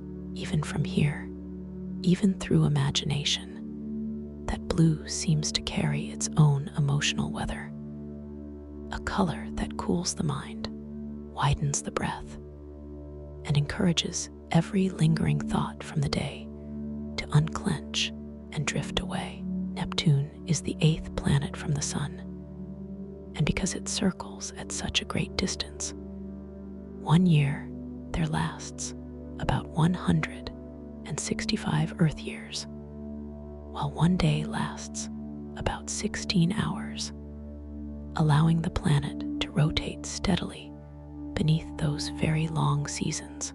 That pairing of long years and shorter days is one of the gentlest ideas in this relaxing story, because it reminds you that even on a world of immense patience, there is still rhythm, still turning, still the quiet repetition of clouds and light passing over the same curved horizon again and again. Somewhere around that blue globe, the faint rings continue to circle in narrow bands and subtle arcs, never showy, never bright, only delicate and understated, like silver traces left behind by a passing thought. You do not need to see them clearly now for them to soothe you. it is enough to know they are there, because so much of what comforts us at night is not what we grasp precisely, but what we sense gently nearby, present without insisting. Neptune is also known for powerful winds and dark storm systems observed across its atmosphere, including large spots seen by spacecraft and telescopes over time. But from this frosted distance, all that weather feels translated into silence. And perhaps that is the most peaceful transformation of all, that a world famous for speed and motion can become, in the soft grammar of a sleep story, a place of blue stillness, simply because you are far enough away, tired enough now, and calm enough to see only the grace of its patterns. Behind you there is Triton's pale hush, before you Neptune's deep marine glow, and between them stretches the black outer dark, not empty, but spacious, a generous silence where nothing needs to be solved before sleep can come. Voyager 2 remains the only spacecraft ever to visit Neptune up close, and that single flyby still shapes much of what humanity knows directly about this distant system. Somehow that makes the whole scene feel even softer, because it leaves so much untouched, so much untroubled by traffic or repetition, so much of Neptune and Triton still held inside their own quiet. As this nighttime story continues, you may notice that the facts themselves are beginning to blur at the edges, not because they matter less, but because you no longer need to carry them with sharp attention. They have done their work already, becoming atmosphere, becoming blue light and pale frost and slow turning, becoming the background hum of a universe that is large enough to absorb your worries without effort. If a thought from the day rises for one last moment, let it drift between Triton and Neptune like a tiny unseen particle crossing a beam of dim light, visible for an instant, then gone. If another appears, let it do the same. The moon keeps circling, the planet keeps turning, the rings keep hovering, and the distant sun keeps shining faintly over a system so calm that even time itself seems to lower its voice. So remain here for a little while longer, looking back at the blue giant from the stillness above Triton, letting the pale moon behind you and the deep blue world ahead of you become two quiet anchors for the mind, until the space between them grows softer, the words grow lighter, and sleep, now nearer than ever, arrives not as a sudden drop, but as a slow and welcome drifting into rest. From this quiet place above Triton, where the frost below has become as familiar as a whispered lullaby, you may imagine your path easing into an even gentler arc, so that Neptune remains ahead of you in the distance, blue and round and deeply calm, while the moon beneath you slowly yields some of its closeness to the wider stillness of the system. And nothing about this turning needs to feel like departure, because in a true bedtime story, nothing is ever lost all at once.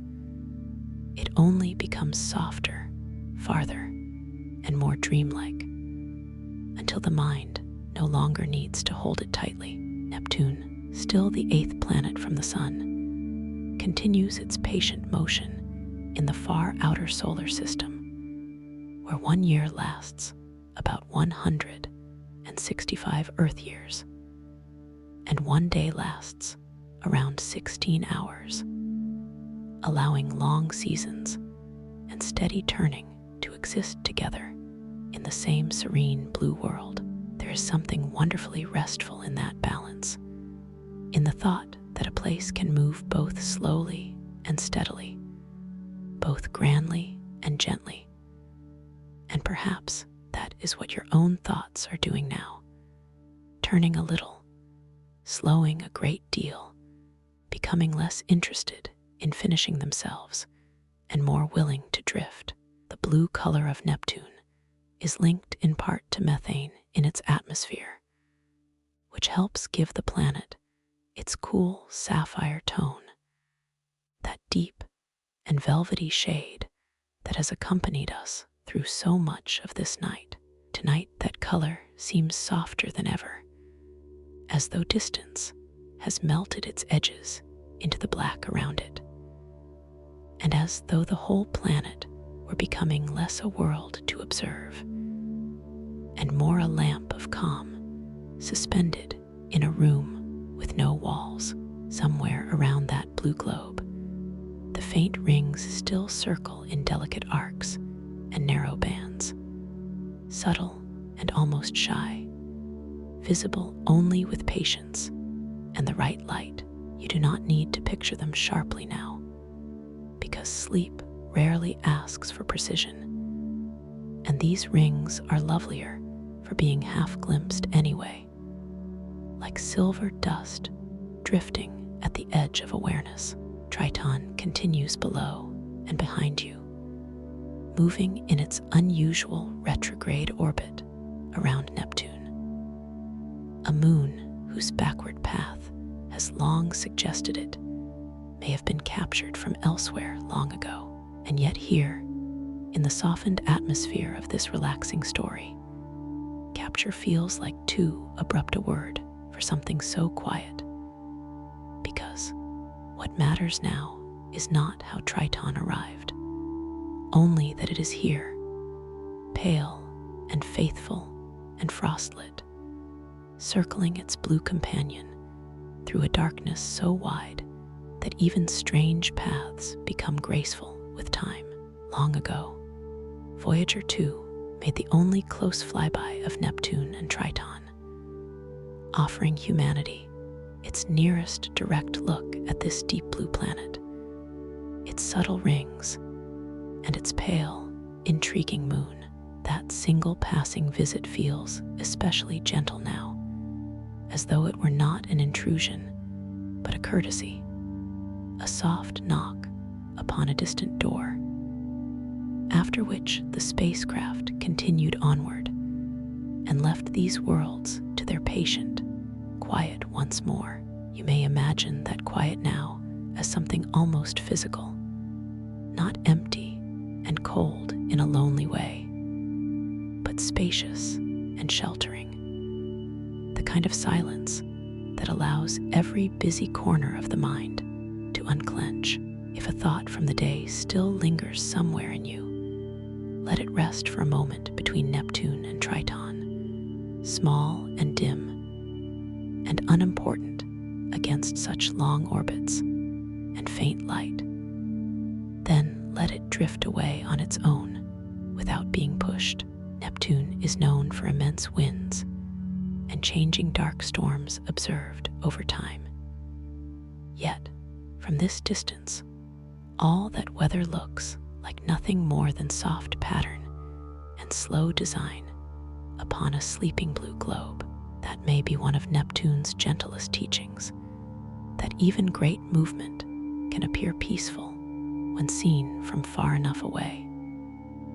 And perhaps the same is true of the mind, whose busy weather can also seem quieter when held at a tender distance. Beneath that thought, the story itself begins to thin and smooth, as though the words have learned from rings and clouds and icy plains how to move without disturbance. Triton's thin atmosphere, made mainly of nitrogen, seems now less like a scientific detail and more like a final whisper over frost, a suggestion of sky rather than a full one, a breath so slight it almost disappears. And because the moon has such a delicate veil above it, the scene feels even quieter, as though sound itself would be too heavy to remain there. Neptune keeps turning ahead, blue and serene. Triton keeps circling below, pale and calm. The rings keep their faint geometry. The sun remains far away, reduced to a distant source of weak light rather than a commanding presence.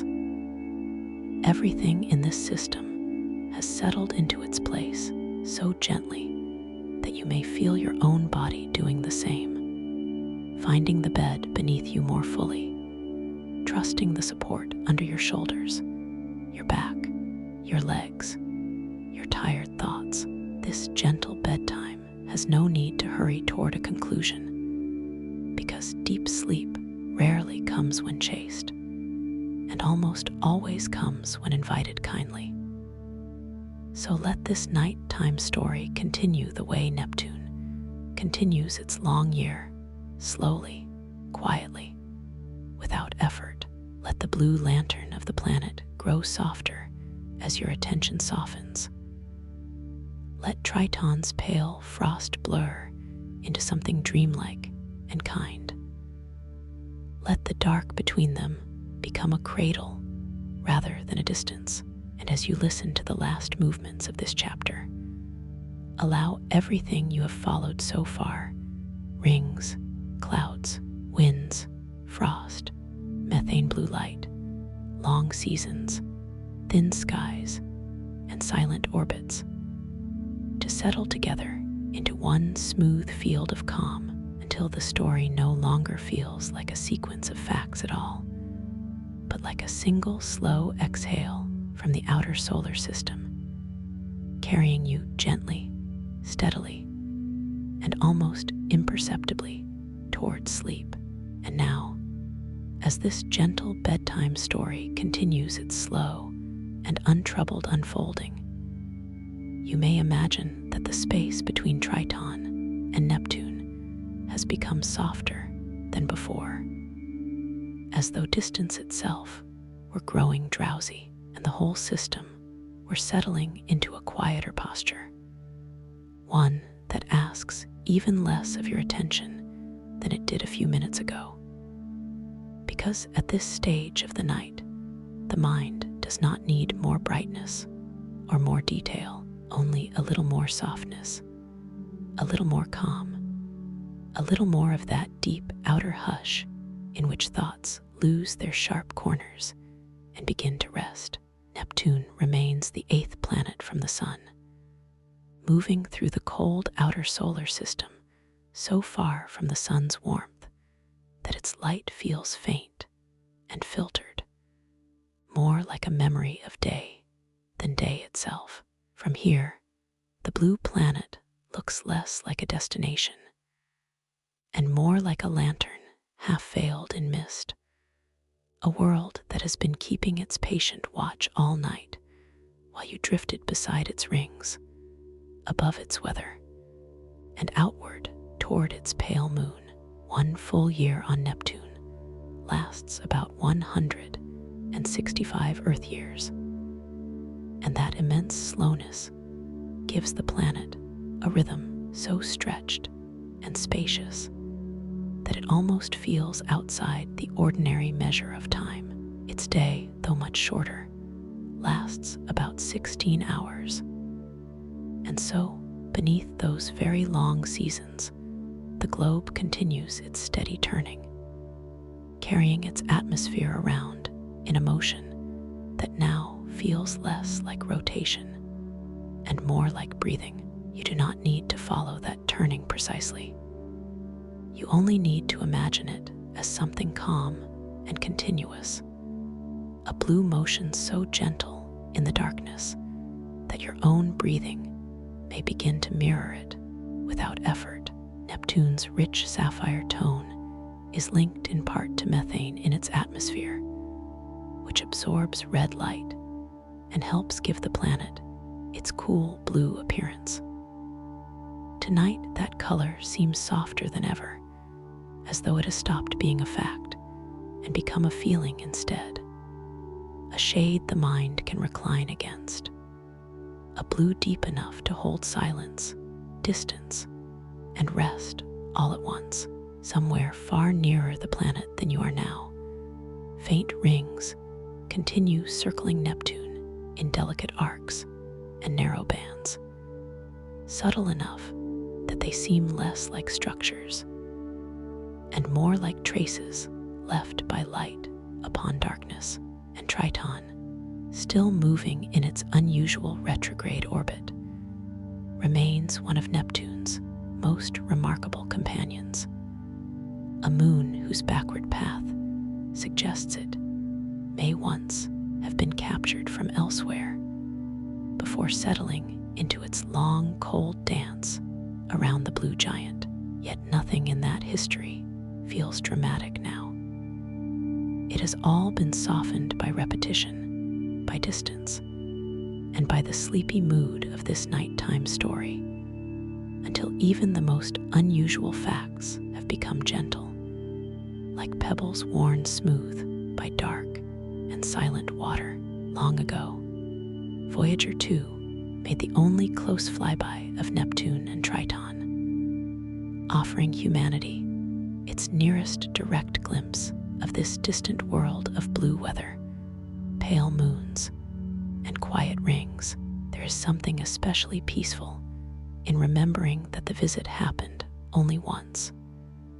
A brief human glance into the far outer night, after which the spacecraft moved on and left Neptune to its own immense calm. That brief encounter revealed Neptune's storm systems and Triton's frozen mysteries.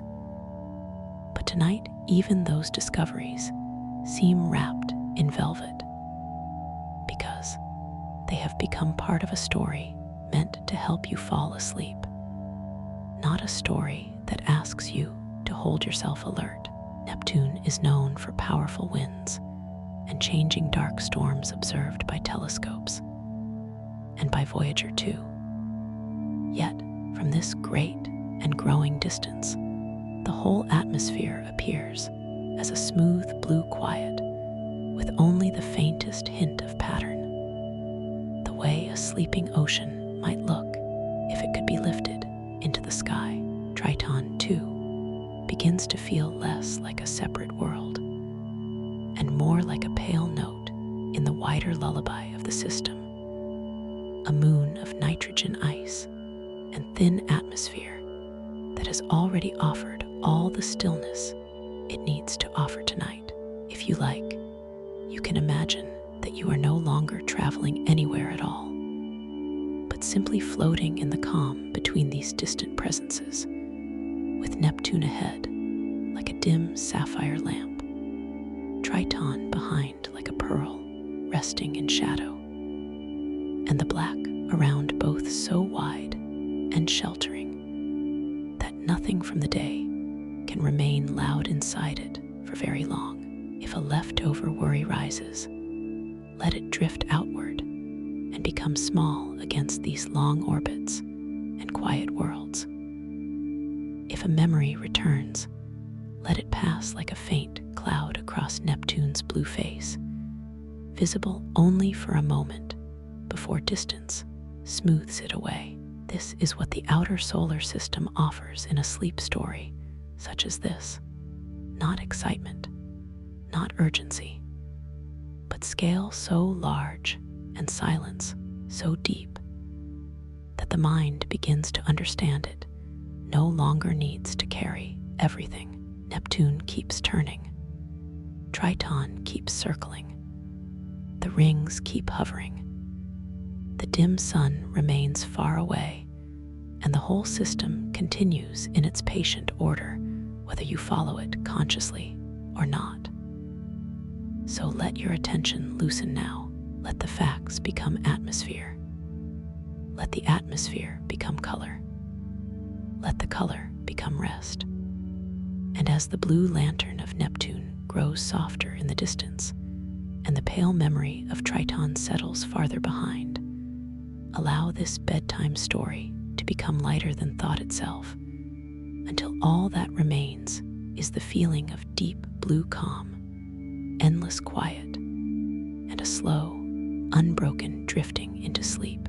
And now, as this gentle bedtime story continues in the softest hour of the night, you may imagine that the whole Neptunian system has become quieter still. Not because anything has stopped, but because your mind has begun to listen in a different way, a slower way, a drowsier way, where distance itself feels padded and light itself feels hushed. And Neptune ahead of you is no longer simply a planet to observe, but a deep blue presence to rest beside, a lantern of calm suspended in a darkness so wide and forgiving that even the busiest thoughts seem to lose their edges there.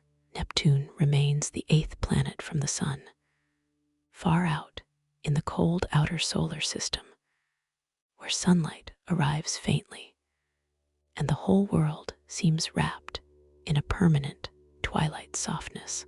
One full year on Neptune lasts about 165 Earth years, while one day lasts around 16 hours, giving the planet a rhythm of very long seasons and steady, shorter turns that feels especially soothing in a nighttime story designed to help you fall asleep. You do not need to hold those numbers tightly now, because they have already done their quiet work, gently widening your sense of time until ordinary urgency feels very far away. And all that remains is the feeling of a world that turns patiently beneath dim light. Neptune's rich sapphire color is linked in part to methane in its atmosphere, which absorbs red light and helps leave that cool, deep blue impression that has accompanied us like a soft thread through the night. That color may seem gentler now than it did before, as though the mind itself has dimmed to meet it, as though blue has become less a visual detail and more a place to recline, a shaded room within the imagination where no thought needs to stand upright for very long. Somewhere closer to the planet than you are now, faint rings continue to circle in narrow arcs and subtle bands, delicate enough to seem almost like traces of silver breath against the black. And farther within that same calm system, Triton keeps moving in its unusual retrograde orbit, still one of Neptune's most remarkable companions. Its backward path suggesting a captured history that has long since settled into grace. Yet nothing about rings or moons or distant planetary weather feels demanding now, because everything has softened into a single field of quiet relation, a blue planet turning, a pale moon circling, a few faint arcs of dust and ice, and the deep outer dark holding them, all without effort. Long ago, Voyager 2 made the only close flyby of Neptune and Triton, offering humanity its nearest direct look at this distant blue world, its storms, its rings, and its pale, icy moon. There's something beautifully sleepy in that fact tonight, because it means Neptune still feels largely untouched, still spacious, still reserved, still wrapped in enough mystery for the tired mind to wander without needing to arrive anywhere. Neptune is known for powerful winds and dark storm systems that have been observed over time. Yet, from this softened distance, all of that motion appears as silent pattern, broad blue weather turning without sound on the face of a sleeping giant. Triton, too, with its thin atmosphere composed mainly of nitrogen and its frost-bright surface, has already offered us its quiet lesson that even a remote and frozen moon can seem gentle when described slowly enough, and seen through the kind of calm that belongs only to bedtime. If you wish, you can imagine Triton now as only a pale memory at the edge of awareness, and Neptune as the final blue glow ahead, the one steady light left in a dream that is beginning to dissolve into deeper sleep. The farther you drift in imagination, the less separate anything seems. The rings are no longer merely rings, but soft circles of patience. The storms are no longer storms, but moving shades of blue. The moon is no longer a destination, but a cool note held in the background of an immense lullaby. And you, listening here in the dark, are no longer trying to remember every fact or follow every sentence, because this relaxing story has already carried you beyond that need, into a place where science and stillness can rest together without friction. If a thought from the day rises once more, let it pass lightly across your mind, the way a pale cloud might pass across Neptune's atmosphere, visible only for a little while before it is folded into something larger and calmer. If another thought follows, let it do the same. Nothing here asks for resolution. Nothing here asks for effort. Neptune continues its long and patient orbit in the dim reaches of the solar system. The faint rings continue their delicate circling, and Triton continues its strange and graceful path, whether you attend to them closely or not. This is the gift of the outer dark in a gentle bedtime story, that everything can continue without your supervision, that worlds can turn and moons can circle, and weather can move in silence while you simply rest. So let your attention soften a little more now. Let the blue of Neptune become a final dim comfort in the mind. Let the darkness around it widen and deepen until it feels less like space and more like shelter. Let the words grow lighter, slower, thinner. And as the last blue glow of Neptune hangs quietly before you, far from the sun, far from noise, far from the bright edges of the day, allow yourself to drift as the planet drifts, to turn as gently as its clouded face, and to sink without haste and without effort toward the deep and peaceful sleep that has been waiting for you all along. As this gentle bedtime story continues into its quietest stretch so far, you may imagine that Neptune is still there ahead of you, but softer now, dimmer now, less a destination than a feeling, a deep blue calm folding inward upon itself, while the darkness around it grows kinder and wider, and the whole outer solar system seems to settle into the kind of stillness that asks for nothing at all, except that you rest inside it for a little while longer. Neptune remains the 8th planet from the sun, and out here the sunlight is so faint that the planet seems to glow with a kind of faraway evening rather than full day, as though it has spent ages learning how to turn in twilight without ever needing to hurry. One Neptunian year lasts about 165 Earth years, while one Neptunian day lasts about 16 hours. And that pairing of very long seasons and steady turning has carried us gently through this night, like a rhythm too large and patient to disturb sleep. You do not need to remember those numbers now unless they comfort you, because their truest purpose in a relaxing story is not precision, but spaciousness. The the quiet reassurance that somewhere in the universe there is a world where time itself unfolds slowly enough to feel almost tender.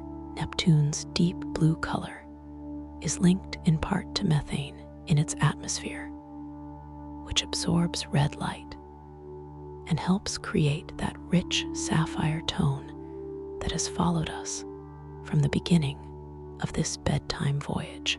Tonight, that blue no longer feels like a detail to observe so much as a shade to rest within. A color the mind can lean against the way a tired body leans into a pillow, grateful for softness, grateful for coolness, grateful for something that asks it to loosen rather than hold tight. Far closer to the planet than you are now, faint rings continue circling Neptune in narrow arcs and subtle bands, delicate enough that they seem like traces of silver dust suspended in darkness, rather than bright structures meant to command attention. And Triton, Neptune's largest moon, continues its unusual retrograde orbit. That backward-moving path, which has long suggested it, may once have been captured before settling into its long and faithful dance around the blue giant.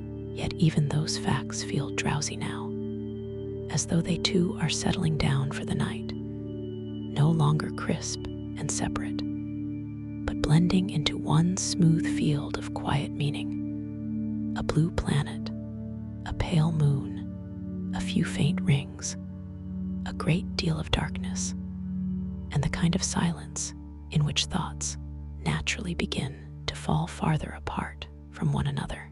Long ago, Voyager 2 became the first and only spacecraft to fly past Neptune up close, giving humanity its clearest direct look at the planet, its weather, its rings, and Triton's frozen mystery. Before continuing onward into the outer dark, there is something especially peaceful in that single passing visit, because it means Neptune still feels mostly untouched, still reserved, still wrapped in distance, and enough mystery for the imagination to drift without resistance. Neptune is known for powerful winds and dark storm systems observed over time. But from the calm distance of this story, those storms have long since lost any harshness they once might have carried. And now, they seem only like soft patterns on a sleeping blue world, silent movements too far away to trouble anyone trying to fall asleep. Perhaps that is one of the gentlest things Neptune has offered you tonight. The quiet reminder that motion is not always disturbance, that weather is not always noise, and that even great forces can look peaceful when held in enough darkness and enough calm. If you wish, you can imagine the planet now growing softer at the edges, not disappearing, only becoming dreamlike. The way a light in another room becomes warmer and less defined when your eyes begin to close. Somewhere behind and around it, the wider outer solar system remains vast and untroubled, and nothing in that great distance needs your attention any longer. The rings can keep circling without you. Triton can keep gliding along its strange and graceful path without you. Neptune can keep turning through its long blue night without you. This is the comfort of a true sleep story, that the universe goes on gently by itself, and you are allowed, finally, to set everything down. If one last thought from the day appears, let it be small against Neptune's long year. If one last memory flickers, let it fade against that deep methane blue light. If there is anything still held in your shoulders, in your jaw, in your chest. Let the image of this faraway blue giant absorb it quietly. The way distance absorbs noise, the way night absorbs the last color from the sky. Now the story itself begins to feel lighter, thinner, more like breath than speech. And that is all right, because you do not need more from it now. You only need this sense of a blue lantern very far away, turning slowly in the dark, while the rest of the scene grows softer and softer around it. Let that lantern dim a little more. Let the dark become velvety and full. Let the facts become atmosphere, and the atmosphere become hush, and the hush become the final gentle bridge between listening and sleep. And as Neptune continues its patient turning at the edge of the sun's domain, wrapped in faint rings, deep blue weather, and the memory of pale Triton nearby, allow yourself to drift the last little distance inward, away from words, away from effort, away from the day, and into the calm, unbroken quiet that has been waiting for you all along. Now, as this gentle bedtime story continues into an even softer hour, you may imagine that Neptune remains before you only as a dim blue glow, steady and untroubled, while the darkness around it grows more comforting than empty, more like a great velvet room than open space.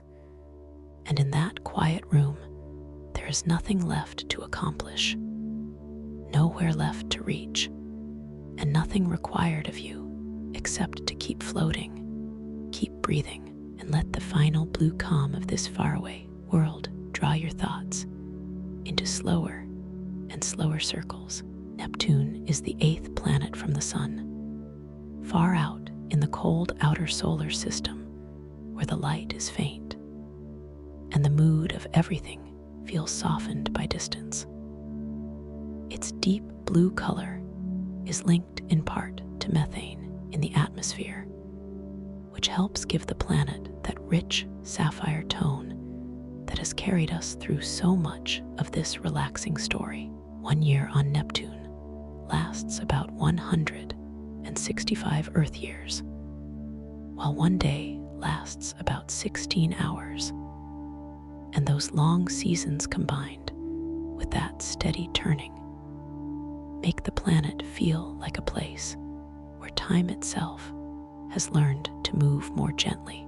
Tonight, though, you do not need to hold those facts in your waking mind with any effort at all, because they have already done their quiet work, stretching the imagination outward, loosening the grip of ordinary clocks and schedules, and replacing them with a slower rhythm, one more suited to deep sleep, one more suited to a gentle bedtime, one more suited to the calm narration that has accompanied you into this blue and spacious dark, somewhere nearer the planet than you are now.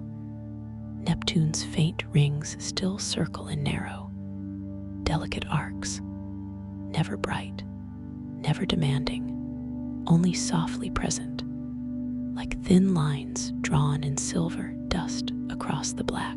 And somewhere within that same dim kingdom, Triton continues its unusual retrograde orbit around Neptune, moving opposite the planet's rotation. Still, one of the most graceful and curious companions in the outer solar system, yet none of that needs to feel technical or distant now, because at this stage of a true sleep story, knowledge itself becomes softer, and the facts no longer arrive as points to remember, but as textures to rest inside. A ring becoming a whisper, a moon becoming a pale memory, a blue planet becoming a lamp left burning very low in the next room of the night. Long ago, Voyager 2 made the only close flyby of Neptune and Triton, giving humanity its clearest direct look at the planet's atmosphere, rings, and largest moon before continuing onward into deeper darkness. There is something wonderfully sleepy in that single passing visit, because it leaves Neptune largely undisturbed in the imagination, still mostly remote, still mostly silent, still mostly a place for drifting thoughts rather than hurried conclusions. Neptune is also known for powerful winds and dark storm systems observed over time. But from here, all of that motion has become purely visual. The silent movement of blue upon blue. The kind of weather that no longer sounds like weather at all, only like a soft pattern turning on the face of a dream. If you like, you can imagine that the storms are now so far away that they have become nothing more than a gentle shading in the planet's color, and that your own thoughts are doing something similar, losing their edges, blending into one another, becoming less like separate concerns and more like faint clouds moving across a very wide sky. If one last thought from the day arrives, let it pass without stopping. If one last memory stirs, let it soften and drift. Neptune has room for motion without noise, and perhaps you do as well. The blue glow ahead grows a little dimmer now, not vanishing, only becoming less precise. The way a candle seen through sleepy eyes becomes halo and warmth rather than flame. The rings continue without asking to be watched. Triton continues without asking to be followed. The dim sun remains unimaginably far away, and the whole Neptunian system keeps its patient order whether you attend to it or not. This is one of the final comforts of the outer dark, that the universe does not need your effort tonight. And because it does not need your effort, you are free to rest completely, free to sink a little deeper into the pillow, a little deeper into the mattress, a little deeper into the slow blue atmosphere of imagination. Perhaps your breathing is quieter now. Perhaps the words themselves are beginning to feel farther apart. Perhaps Neptune, which once seemed like a distant destination, now feels more like a mood, a shade, a final blue stillness at the edge of awareness. Let it remain there. Let it turn slowly. Let it keep watch for you. And as this nighttime story moves toward an even gentler hush, allow the planet's cool color, its long years, its faint rings, its distant moon, and its silent weather to fold together into one last calm image, a blue lantern in a velvet dark, glowing softly enough that you no longer need to look at it directly, softly enough that you can simply feel it there while your mind loosens, your body settles, and sleep comes closer, quieter, and kinder with every slow and easy breath. And now, dear listener, this gentle bedtime story reaches the quiet shore of its final chapter, where nothing more needs to be discovered and nothing more needs to be followed, because the blue world that has kept us company all this time has already given us everything it needed to give: a color to rest in, a distance to soften the mind, a silence wide enough to hold even the last small murmurs of the day. And so you may simply imagine Neptune, very far away now, still the 8th planet from the sun, still turning in the dim outer reaches of the solar system, still wearing its deep blue color, shaped in part by methane in its atmosphere, and still moving through a year so long that it lasts about 165 Earth years. while its day turns in about 16 hours. A rhythm of long patience and steady motion that has followed us softly through the night. You do not need to think about those facts anymore. Not really, because they can drift away now like pale clouds over a sleeping planet. And what remains is only the feeling of them. The feeling of a place where time is unhurried, where light is gentle, where even weather can seem calm from far enough away, and where the mind can stop trying so hard to hold itself together. Somewhere around that far blue lantern, the faint rings still circle in delicate arcs, subtle and soft. And somewhere nearby Triton continues its quiet retrograde path, pale and faithful in the dark. But tonight, you do not need to follow rings or moons or storm patterns any farther, because this is the hour when even curiosity has earned its rest.